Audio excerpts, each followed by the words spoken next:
Hi viewer, நான் உங்கள் doctor Kumar பேசுகிறேன். இன்றைக்கி ஒரு ஆண்மை குறைவை நீக்கிறதுல தலை சிறந்த இடத்துல வைக்கக்கூடிய ஒரு பொருளை பற்றி தான் பார்க்க போகிறோம். பொதுவாக ஆண்மை குறைவை நீக்கக்கூடிய பாரம்பரிய மிக்க மருந்துகள், மருத்துவ முறைகள், சித்தா, ஆயுர்வேதா, யுனானி போன்ற மருத்துவ முறைகளில் அதிக அளவில் பயன்படுத்தக்கூடிய ஒரு பொருள் பார்த்திங்கன்னா இந்த சிலாஜித்து அப்படிங்கிற ஒரு பொருள். இந்த சிலாஜித்து எப்படி உருவாகுது, எப்படி உருவாச்சு, அது பெரிய கதை. அது இன்றைக்கி நேற்று உருவானது கிடையாது. அந்த உருவானது எப்படி, அது எப்படி அதை நம்ம பயன்படுத்தலாம், இதனால் என்னென்ன நன்மைகள் அப்படிங்கிறத இந்த வீடியோவில் பார்க்க போகிறோம். நிகழ்ச்சிக்கு போகிறதுக்கு முன்னாடி உங்கள்கிட்ட எப்போதும் கேட்குற மாதிரி ஒரு பணிவான வேண்டுகோள். நிகழ்ச்சி உங்களுக்கு பிடிச்சிருந்துச்சுன்னா சப்ஸ்கிரைப் பண்ணி எங்களுக்கு உதவி பண்ணுமாறு பணியோடு கேட்டுக்கொள்கிறேன். அந்த நிகழ்ச்சி உங்களுக்கு உண்மையிலே பிடிச்சிருந்துச்சுன்னு கேட்டிங்கன்னா லைக் பண்ணுங்கள். மற்றவர்களுக்கும் பிரயோஜனமாக இருக்குன்னு நினச்சிங்கன்னா ஷேர் பண்ணி எங்களுக்கு ஆதரவு கொடுங்க. நான் உங்கள் டாக்டர் குமார். வாங்க நம்ம நிகழ்ச்சிக்குள்ளே போகலாம். பொதுவாக இந்த ஆண்மை குறைவை குறைக்கிறதுல அந்த அறிகுறிகளை நீக்கிறதுல முக்கிய இடத்தை வைக்கக்கூடியது இந்த சிலாஜித்து. இது கான்குரர் ஆஃப் மவுண்டைன், மலைகளுடைய அரசன், அந்த மாதிரியான ஒரு பொருள் போடுற மாதிரி வைக்கப்பட்ட பேர் தான் இந்த சிலாஜித்துங்கிற பேர். அதே நேரத்தில் டெஸ்ட்ராயர் ஆஃப் பாடி வீக்னஸ் அப்படிங்கிற பேர்லேயும் பொருள் போடுற மாதிரி தான் இந்த சிலாஜித்து இது பேர் பெற்றிருக்குது. இது பார்த்திங்கன்னா மைமி, மொம்மி அப்படிங்கிற மாதிரி பாரசீக, யுனானி மெடிசனில் கூட அதை பயன்படுத்திட்டு வந்துட்டு இருக்காங்க. யுனானி இந்த மாதிரியான இதுகளில் கூட பேரில் அழைக்கப்பட்டு பயன்படுத்தப்பட்டு வருகிறது. இது எப்படி இருக்குன்னு கேட்டிங்கன்னா தார் போன்ற ஒரு ரெசின் போன்ற அமைப்பில் காணப்படும். நல்லா பார்த்திங்கன்னா ஸ்மெல் பசுவினுடைய மூத்திரம், சிறுநீர் வாடை அதில் இருந்திருக்கும். அதனால தான் இது கோமூத்திர சிலாஜித்து அப்படிங்கிற பேரில் அழைக்கப்படுது. தண்ணியில் கலத்திங்கன்னா கரையும். அதே நேரத்தில் ஆல்கஹாலில், எத்தனால், இந்த மாதிரியான ஆல்கஹாலில் இது கரையாது. சரிங்களா? இது மாதிரியான ஒரு பொருள். இந்த பொருளை நெருப்பில் காமிச்சோம்னு கேட்டிங்கன்னா லிங்கம் போன்ற அமைப்பில் வரும் அப்படிங்கிற மாதிரி சொல்கிறாங்க. ஆனால் அது அப்படி கிடையாது மீனிங்கு. அதாவது ரெசின் எல்லாமே பார்த்திங்கன்னா இந்த மாதிரி இதில் காமிக்கும் பொழுது, நெருப்பில் காமிக்கும் போது நுனி பகுதி பால் மாதிரி உருவாகி வரும். அதுதான் அதில் ஒரு ஃபேக்ட். சரிங்களா? அது லிங்கம் மாதிரி வருது அப்படிங்கிறதெல்லாம் கொஞ்சம் மிகைப்படுத்தப்பட்டது தான் அது. அந்த மாதிரி உள்ள பொருள் தான் இது கருப்பு கலரில், அடர் கருப்பு கலத்தில் இருக்கும். சில நேரத்தில் கிடைக்கிற இடத்துக்கு தகுந்த மாதிரி ப்ரௌன் கலரில் கூட இது கிடைக்க ஆரம்பிக்கும்.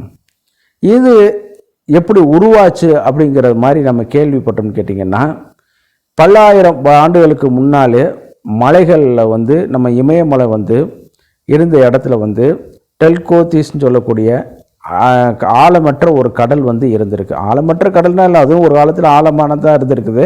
பட் அந்த கண்டங்கள் நெருக்கி போக போக அது அப்படியே இது பண்ணும்போது ஆழம் குறைந்து இன்றைக்கி மலையாகி இன்றைக்கி எவரெஸ்ட் சிகரம் எத்தனை ஆயிரம் அடி உயரத்தில் இருக்குது பார்த்திங்கள்ல, அந்த அளவுக்கு வரைக்கும் உயர்ந்து கொண்டு போயிடுச்சு. இன்னும் அது வளரக்கூடிய மலைகளில் இருக்குது அப்படிங்கிற மாதிரி சொல்கிறாங்க.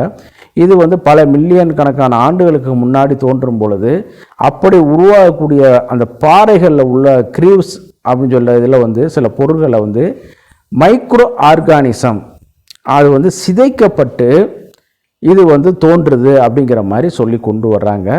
இது பார்த்திங்கன்னா மைக்ரோ ஆர்கானிசம் பார்த்திங்கன்னா அதை சிதைச்சு ஒவ்வொரு இடத்துல டெபாசிட் பண்ணி வச்சுருக்குது அப்படிங்கிற மாதிரி கொண்டு வராங்க.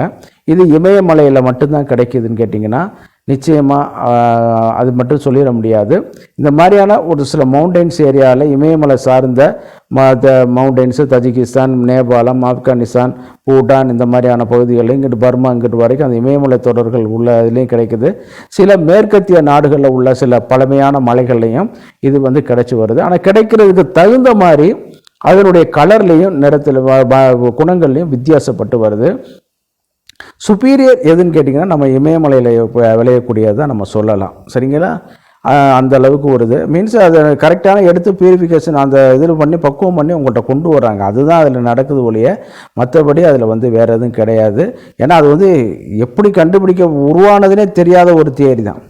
இன்னொரு தியரி என்ன சொல்கிறாங்கன்னு கேட்டிங்கன்னா, யூஃபோர்பியாங்கிற ஒரு கள்ளி வந்து செடி வந்து பாறைகள் இடுக்கில் வந்து வளர்ந்து அதனுடைய ரெசின்ஸை வந்து அதை விட்டுட்டு போகுது அப்படிங்கிற மாதிரி சொல்கிறாங்க. நாளாக அந்த ரெசின் வந்து வெளிச்சத்தில் சூரிய வெப்பத்திலையும் அந்த குளிர்ச்சியிலையும் பட்டு என்னான்னு கேட்டிங்கன்னா அந்த மைக்ரோ ஆர்கானிசனால் சிதைக்கப்பட்டு என்ன ஆகுதுன்னு கேட்டிங்கன்னா இது அடர் கருப்பு நிறத்தில் மாறி இந்த மாதிரி சிலாஜித்தா ஃபார்மேஷன் ஆக வருது அப்படின்னு சொல்லி சொல்கிறாங்க. ஆனால் எந்த தியரியும் இதுவரைக்கும் ஒரிஜினலாக இப்படி தான் வந்துச்சு அப்படிங்கிறது சொல்லலை. அதனால் நம்ம வந்து எதையும் வந்து நம்ம உறுதிப்பட சொல்ல முடியாது. இதில் வந்து பார்த்திங்கன்னா மெடிக்கல் இதில் வந்து பார்த்திங்கன்னா பயாலஜிக்கல் வேல்யூவில் வந்து பார்த்திங்கன்னா நியூட்ரியன் வேல்யூவில் பார்த்திங்கன்னா 50% வந்து கார்பன் கரிம பொருட்கள் தான் இருக்குது அப்படிங்கிற மாதிரி சொல்கிறாங்க. 10% வந்து ஹைட்ரஜன் இது வந்து அதிகமாக இருக்குது அப்படிங்கிறது சொல்லி கொண்டு வராங்க. அதே நேரத்தில் வந்து பார்த்திங்கன்னு கேட்டிங்கன்னா மைக்ரோ நியூட்ரிஷன் எலிமெண்ட் வந்து அதிகமாக இருக்குது. கால்சியம், சோடியம், பொட்டாசியம், இந்த மாதிரி மேங்கனீஸ், இந்த மாதிரியான சில மைக்ரோ நியூட்ரிஷன் வந்து அந்த ஸ்டடியில் அதிக அளவில் இதில் கண்டுபிடிச்சிருக்காங்க. அடுத்து வந்து பார்த்திங்கன்னா மைக்ரோ நியூட்ரிஷனில் வச்சு கண்டுபிடிச்சி வரும்பொழுது சில ஃப்ளூவிக் ஆசிட் இந்த மாதிரியான முக்கியமான உடம்புக்கு தேவையான அமினோ அமிலங்கள் வந்து இதில் வந்து அதிகமாக காணப்பட்டுட்டு இருக்குது அப்படிங்கிறதையும் சொல்லிட்டு வர்றாங்க. அந்த அளவுக்கு வந்து இதில் வந்து சில பொருட்கள் இருக்குது. இது வந்து பார்த்திங்கன்னா ஏறத்தாழ நம்ம ஆயுர்வேத சாஸ்திரத்தில் பல ஆயிரம் ஆண்டுகளுக்கு முன்னாடி இதை பற்றி மென்ஷன் பண்ணிட்டாங்க. அதே நேரத்தில் வந்து ஹிப்போக்ராட்டஸ் வந்து இதை பயன்படுத்தியிருக்காரு. இன்றைக்கி உள்ள ஆங்கில மருத்துவர்கள் யாரும் ஹிப்போக்ராட்டஸை ஃபாலோ பண்ணுற மருத்துவர்கள் யாரும் அதை பண்ணுவீங்களான்னு கேட்டால் உண்மையிலே நீங்கள் வந்து அதுக்கு ஆப்போசிட்டான கருத்து தான் சொல்லுவீங்க. ஆனால் ஹிப்போக்ராட்டஸ் வந்து இதை பொருளை வந்து பயன்படுத்தி அதை வந்து இது பண்ணியிருக்காரு. பட் இன்றைக்கி வந்து மாடர்ன் மெடிசனுங்கிற ஒரு இதில் வரும்பொழுது இதெல்லாம் நம்ம விட்டுட்டோம். இதையும் அவர் பயன்படுத்தியிருக்காரு. அதே மாதிரி வந்து சில ஆப்கானிஸ்தான் நாடுகளில் உள்ள பழமையான மருத்துவ முறைகள், ஃபோல்க் மெடிசன், பூட்டான், நேபாளில் உள்ள மரபு வழியான சில மருத்துவ முறைகளில் வந்து இதை வந்து பயன்படுத்திட்டு வந்துட்டுருக்காங்க.